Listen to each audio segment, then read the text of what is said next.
She never heard him coming. 1 second. Rain hammering the roof of her Taurus. Low R&B bleeding through the speakers. The smell of cold coffee and wet Chicago pavement. Roxy Bishop alone in the dark, doing what she always did. Surviving the quiet. The next second, the rear door was torn off its hinges. Not opened. Not pulled. Ripped. The way a man rips at something when death is 3 feet behind him. The entire car shuddered. Then 200 pounds of bleeding Korean in a destroyed suit collapsed across her back seat like the city had thrown him there. The blood hit her nose first. Copper. Thick. Real. Drive. 1 word. No please. No explanation.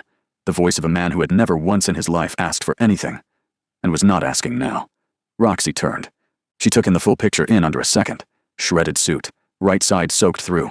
Dark hair plastered to a face that was pale and furious and somehow still dominant. Then she found his eyes in the rearview mirror. Cold. Predatory. The eyes of a man who refused to die on anyone else's timeline. She opened her mouth to throw him out. The rear windshield didn't crack. It exploded. A full detonation of glass that rained across the back seat in a violent, glittering cascade. The bullet buried itself 4 inches from her shoulder. The scream never reached her throat, because something older than fear took over. Something carved into her bones by the worst places on earth. By the moments nobody survives unless they stop being afraid and start being useful. Her foot found the gas. No hesitation. No prayer. No glance at the bleeding stranger in her mirror. The tires screamed against wet asphalt. The city became a blur of amber and rain. Jinwoo barked directions like a general, bleeding all over her upholstery like it was his personal field hospital. She took every turn without flinching. Not because he commanded her. Because she was already 3 moves ahead of where he thought they were going. Then the tunnel swallowed them whole. Lower Wacker Drive. Concrete walls closing in. Orange light strobing like a dying heartbeat. No signal. No exits. The air thick with gasoline, copper, and the specific silence of a trap that is already closed. At the far end, 3 black SUVs locked horizontally across the only way out. Tactical gearmen stepping from behind steel doors. Assault rifles rising. Slow. Synchronized. Certain. Jinwoo screamed at her to break. To surrender. To raise her hands and live. Roxy looked at the wall of rifles ahead. Then she looked at her seatbelt. In less than 2 seconds, the windshield was going to shatter into 1,000 pieces. And if she stayed strapped to that seat, she was going to die with him. Hold on. Before this car hits 90 miles an hour, I need the real ones to tap that like button right now, because only a certain type of person recognized what just happened in her eyes the moment that bullet hit. You already know she's not just a driver. Prove you saw it. Kang Jinwoo had survived 17 assassination attempts. He had read every room, calculated every exit, and outlasted every man who had ever made the mistake of underestimating him. In 38 years on this earth, no one had ever caught him off guard twice in the same night. The woman in the front seat was about to make it 3 times in under 60 seconds. She didn't scream, didn't beg, didn't freeze the way every civilian freezes when rifles fill a tunnel and death stops being abstract. Instead, her right hand dropped from the steering wheel. Slow, deliberate, certain, and found the seatbelt latch at her hip. That sound was the moment everything changed. Not the gunfire, not the crash. That single click. Because anyone who has ever been in real combat knows the truth. You only unbuckle before impact if you are not planning to survive it the normal way. She threw her body sideways, cheek to the passenger seat. The windshield disintegrated above her, bullets tearing through the exact space her skull had occupied half a second before. Glass rained. Lead buried itself in the headrests inches from Jinwoo's face. She was already blind to the road and she did not care. Right arm rising, fingers finding the emergency brake by memory alone. She yanked it hard, spun the wheel left, and the Taurus entered a violent, screaming drift. But here's what you need to understand. She didn't aim the front of the car at the barricade. She aimed the trunk. The impact wasn't a crash. It was a controlled detonation. 3 tons of reinforced American steel connected with the center SUV at full velocity. Metal folded. Men flew. The blockade tore open like paper, and the Taurus punched through the gap and died in a wet alley. Radiator hissing, engine finished, mission complete. Silence swallowed the tunnel. Then her door groaned open. Roxy Bishop stepped out into the cold Chicago air. No limp, no trembling hands. She moved through the wreckage with the quiet, unhurried efficiency of a woman conducting a post-mission sweep, scanning, assessing, already thinking forward. Jinwoo couldn't move. He sat in the wreckage of her back seat, bleeding, stunned. A man who had just watched a civilian turn a Ford Taurus into a precision weapon using nothing but spatial memory and nerve. He had told her the math. He had laid out every reason why stopping was the only logical move. She had heard every single word. And chosen something else entirely. That was the moment Kang Jinwoo stopped seeing an Uber driver. Because a panicked woman unbuckles a seatbelt to run. This woman unbuckled hers to fight. And she had never once told him that was what she was going to do. Wait. Wait. She dodged bullets by going under the dashboard and used the trunk to break through 3 SUVs? Drop a fire in the comments if you have never seen an Uber driver move like this in your life, because I know you're sitting there with your jaw on the floor. And I need to know I'm not the only one. 11 minutes before he landed in her back seat, Kang Jinwoo was sitting at a dinner table that was never meant to be a dinner table. It was a peace treaty. Top floor of a magnificent mile tower. Glass walls on every side. Chicago spread out beneath them like something Jinwoo already owned. Because most of it, he did. The Russians had requested the meeting. Neutral ground. No weapons on the table. Just 2 organizations deciding where one empire ended and another began. Jinwoo brought his most trusted lieutenant. The man who had stood beside him for 9 years. The man who knew every exit, every contingency, every move Jinwoo made before Jinwoo made it. That was the mistake that almost killed him. The dinner lasted 4 minutes. Long enough for the Russians to confirm Jinwoo had come alone. Long enough for the lieutenant to check his watch. A signal so small, so rehearsed, that Jinwoo almost missed it. Almost. The lieutenant stepped back. The Russian guards raised their weapons in perfect unison. And in that single terrible second, 9 years of loyalty dissolved into something Jinwoo had never once prepared for. Not a rival's bullet, but a brother's betrayal. But here is what the Russians did not account for. Jinwoo did not run for the door. He did not raise his hands. He grabbed the Russian leader by the collar, turned toward the floor-to-ceiling glass behind him, and ran straight at it. They went through together. 3 stories, nothing beneath them but dark air and wet concrete. The Russian leader died on impact. Jinwoo rolled into the alley below. Sliced open, burning, ribs cracked, alive by the thinnest margin a man can survive on. He pressed his hand against his side and crawled through the dark until he saw a glowing Uber beacon at the curb. He didn't know it yet, but that beacon was the best decision he never actually made. You might be thinking the hard part was already over. It wasn't even close. Back in the Taurus, Jinwoo was fading, not panicking. Men like Jinwoo don't panic. But the blood loss was doing what blood loss always does. It was narrowing his world down to the next 30 seconds. He gave Roxy one direction. Lower Wacker Drive. The underground. Chicago's concrete underworld beneath the city streets, where GPS signals die and the darkness is the kind that swallows everything. Roxy took the ramp without hesitating. The tunnel closed around them immediately. Thick concrete pillars strobing past in the orange sodium light. The sound of the engine bouncing off the walls. No exits. No signal. Just one long throat of a road with a single way out at the far end. That was exactly what the cartel was counting on. The roadblock materialized around the curve like it had always been there. 3 black SUVs parked horizontally, bumper to bumper, sealing the exit completely. Tactical gearman already deployed behind open doors. Assault rifles up, laser sights cutting red lines through the dark.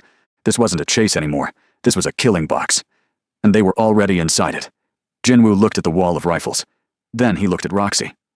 For the first time since she hit the gas on that rain-soaked street, he spoke to her like she was a person and not a vehicle. Stop the car. Put your hands up. You don't have to die here. He meant it. That was what made it worse. Because Roxy had already stopped listening. Her eyes were fixed on the roadblock. Not with fear, not with desperation, but with the focused, quiet calculation of a woman doing math that Jinwoo hadn't even started yet. And the answer she came up with was one he never saw coming. Most people, when they see rifles pointed at them, go one of 2 ways. They freeze, or they beg. Roxy Bishop did neither. She looked at the roadblock ahead. 3 SUVs, a wall of tactical gear, laser sights painting the windshield red. She took it all in. Every rifle, every man, every inch of the sealed exit.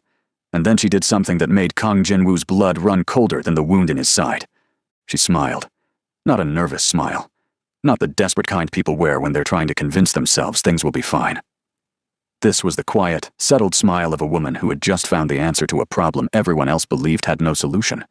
The smile of someone who had been in a room exactly this dark before, and had walked out of it.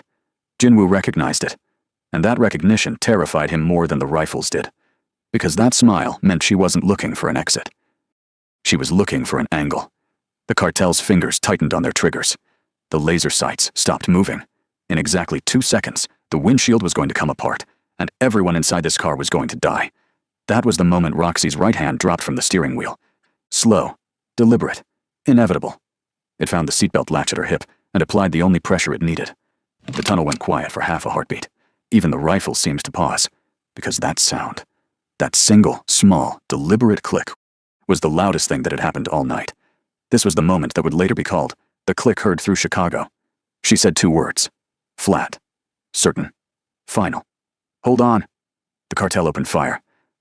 Let me ask you something, and I need you to be honest in the comments. If you were sitting in that driver's seat right now, rifles pointed at your windshield, a bleeding mob boss in your back seat, 0 backup, 0 guarantee, what do? Do you stop the car? Do you run? Or do you smile and unbuckle? Because most people will never know what they are truly made of until the moment they have no choice.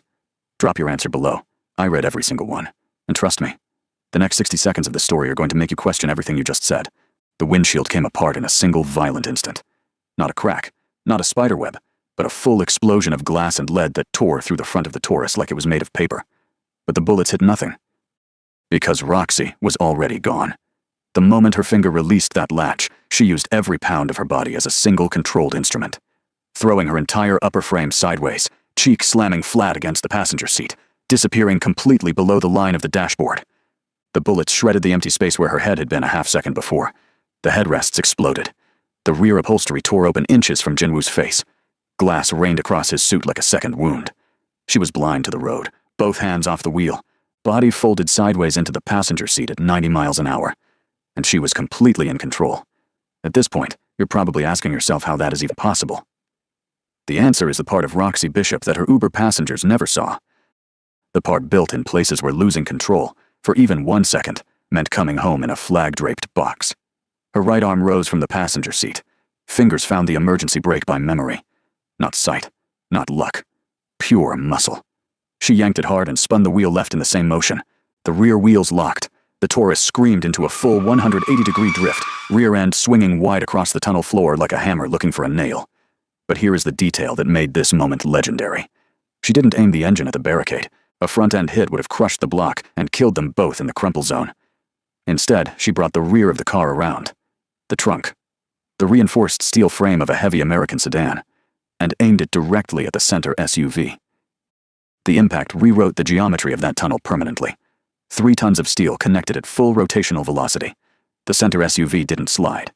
It folded, accordion style, slamming the flanking vehicles outward and tearing a gap through the middle of the blockade. Men flew, rifles scattered. The Taurus punched through the gap still spinning, bounced off the tunnel wall, and died in a wet alley outside. Radiator hissing, every window gone, engine finished. Silence. Then the driver's door groaned open. Roxy Bishop stepped out into the cold Chicago air without a scratch. No limp, no trembling. She stood in the wreckage of 3 destroyed vehicles and 1 dead Taurus and did a slow, quiet visual sweep of the alley. Checking angles, counting threats, already building the next move. Jinwoo watched from the back seat, bleeding, barely upright, completely unable to look away. He had called this situation a sealed trap. He had done the math. He had handed her the conclusion. Stop, surrender, live. And she had taken that conclusion, folded it in half, and used it to break through a cartel roadblock. But that wasn't even the most dangerous thing about her. The most dangerous thing was that she had never once raised her voice. The car was dead. That meant they were on foot. And on foot in a dark Chicago alley with a bleeding man leaning on your shoulder is exactly as dangerous as it sounds.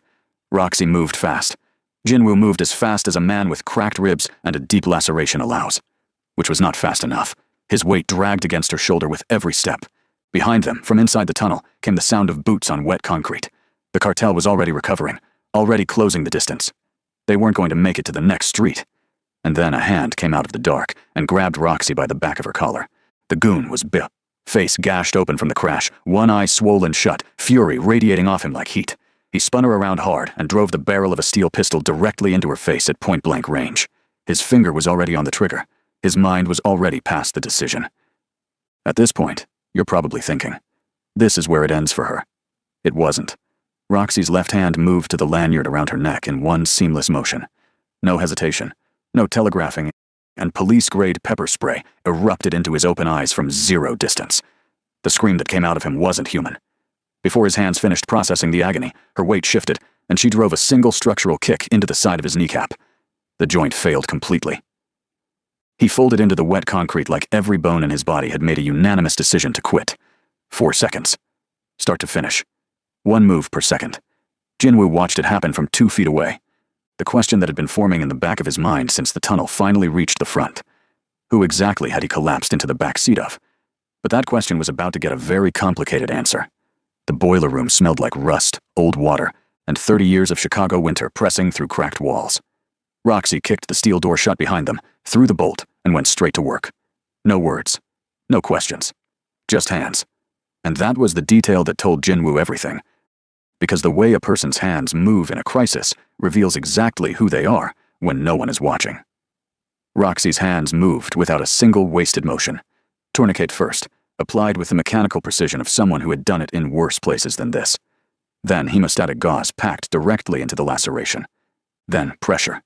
Steady, deliberate, held exactly long enough. Jinwoo had been treated by doctors who moved with less certainty. He said what he had been thinking since the tunnel. Low, direct, no accusation in it. Just the flat recognition of a man who deals in truth for a living. You are not a driver. Roxy didn't look up from the wound. 75th Ranger Regiment, she said. Combat medic. 8 years. Jinwoo waited. Because a woman doing night shift Uber runs after 8 years in the Rangers means there is a chapter in between. And that chapter is never a good one. She gave it to him flat. No drama. No self-pity. Which somehow made it land harder than if she had screamed it. 3 soldiers, pinned down under heavy fire. Direct retreat order issued. Every protocol, every rule, every career instinct said pull back and leave them. Roxy went back in. She dragged all 3 out alive. 1 over each shoulder on the last trip, the 3rd on her back, taking fire the entire way. When it was over, the Army handed her a dishonorable discharge for disobeying the retreat order. She saved 3 lives. They took her career. That was the moment Jinwoo understood exactly what kind of woman was kneeling in front of him. A woman that the system had chewed up, discarded, and underestimated so completely that she was driving strangers around at 2 in the morning just to keep the lights on. But here is what the system never accounted for. You cannot dishonorably discharge someone's character. You cannot strip a person of what they are built from at the bone level. Everything the Army tried to take from Roxy Bishop. She was still carrying every single piece of it. Right here, in this boiler room. Keeping a Korean mob boss alive with bare hands and 0 resources. Outside, boots crunched on gravel. Voices. Low, organized, spreading out in a search pattern. The cartel had found the building. She saved 3 soldiers' lives and got discharged for it. The Army called it disobeying orders. I call it the only decision a person with a real conscience could make. But here is what I want to know. And I need the comments to be honest on this one. Was Roxy wrong to disobey that retreat order? Or was the system wrong to punish her for it? Because the answer to that question says a lot more about you than it does about her. Drop it below. And if you know someone who gave everything and got nothing back, share this. They need to hear what happens next. The wound was stable. The door was bolted. The cartel was outside getting closer by the minute. And it was in that exact window. 30 seconds of borrowed silence. That Kang Jinwoo reached into the inner pocket of his destroyed suit and placed something on the floor between them. A notebook. Thick, leather-bound. Dark with age and handled so many times the corners had gone soft. It looked like nothing. That was exactly the point. Roxy stared at it. Jinwoo watched her face, and then he told her what she had actually been protecting all night, without knowing it. Every offshore account the Russian cartel owned, every shell corporation they hid money through, the names of 4 sitting judges, 7 politicians, 2 federal officials, all of them on the Russian payroll, all of them documented in that notebook in precise, dated, irrefutable detail. This was not just evidence. This was a nuclear device with a leather cover. The cartel didn't send a hit squad after Jinwoo because they wanted revenge for the penthouse. Revenge was secondary. What they needed, desperately, urgently, at any cost, was that book back. Without it, their entire financial structure collapsed. Every hidden account exposed. Every protected name burned. Every carefully constructed wall between them and federal prosecution reduced to ash. Roxy looked at the notebook, then at the bolted door, then back at Jinwoo. And you brought this into my car. It wasn't a question. It wasn't anger. It was the voice of a woman rapidly recalculating exactly how deep into something she already was. But what she decided to do about it, that was the part nobody saw coming. She just found out she has been unknowingly protecting a $1 billion criminal ledger in a boiler room with no backup, no weapon, and a cartel closing in on the other side of the door. And she hasn't run. She hasn't broken. She's still there, still thinking. I need you to ask yourself why. And then I need you to hit that subscribe button before the next chapter drops. Because what Roxy does with that notebook in the next few minutes is the moment this entire story has been building toward. And if you are not subscribed, you are going to miss the single most jaw-dropping decision she makes all night. Don't do that to yourself. The first sign was the smell. Burning metal. Sharp and acrid. The kind that coats the back of your throat and tells your body something dangerous is happening before your brain fully catches up. Roxy smelled it before she heard it. Then came the sound. A low, mechanical shriek working its way along the edge of the iron bolt on the other side of the door. A blowtorch. Methodical. Patient. Cutting through the only thing between them and the people who very much wanted that notebook back. Jinwoo looked at the door, then at the ledger in his hands. His expression didn't change, but his grip tightened. This was a man doing the math one final time and arriving at the same answer he had been avoiding since the penthouse. His plays were finished. His network was scattered. His body was held together by a tourniquet and borrowed time. He had nothing left. The bolt began to glow orange at the edges. The door kicked open hard enough to pull it off the upper hinge. 3 men entered in a tight tactical formation, rifles fanning left, center, and right before the dust settled. Behind them, moving without urgency, because urgency was for people who weren't certain of the outcome, came the Russian cartel's second-in-command. He was calm the way a man is calm when he has already decided what happens next, and the only variable left is how long it takes. His eyes went directly to the ledger in Jinwoo's lap. Not to Jinwoo's face, not to Roxy. The ledger first. Always the ledger. He made his offer without raising his voice. The book. And we make it fast. 3 rifles swung toward center. Jinwoo's grip on the ledger tightened one final time. The room ran out of options in every direction at once. Nobody had accounted for Roxy Bishop standing up. Nobody in that room expected her to stand up. 4 assault rifles. 2 survivors. 1 exit, already sealed. The math was clear. Jinwoo had run out of moves and every man in that boiler room knew it. The Russian second-in-command stepped forward, calm the way executioners are calm, and extended his hand toward the ledger sitting in Jinwoo's lap. Hand it over, we make it quick. He had done this before. He expected fear, begging, the slow, humiliating surrender of a man watching his empire end on a cold concrete floor. Instead, Roxy Bishop stood up. She placed herself between 4 rifles and a bleeding man, without a single word of explanation. The Russian sneered, told her to move, told her this wasn't her business. She looked at him and said, "You ruined my car." Then she reached down and picked up the ledger.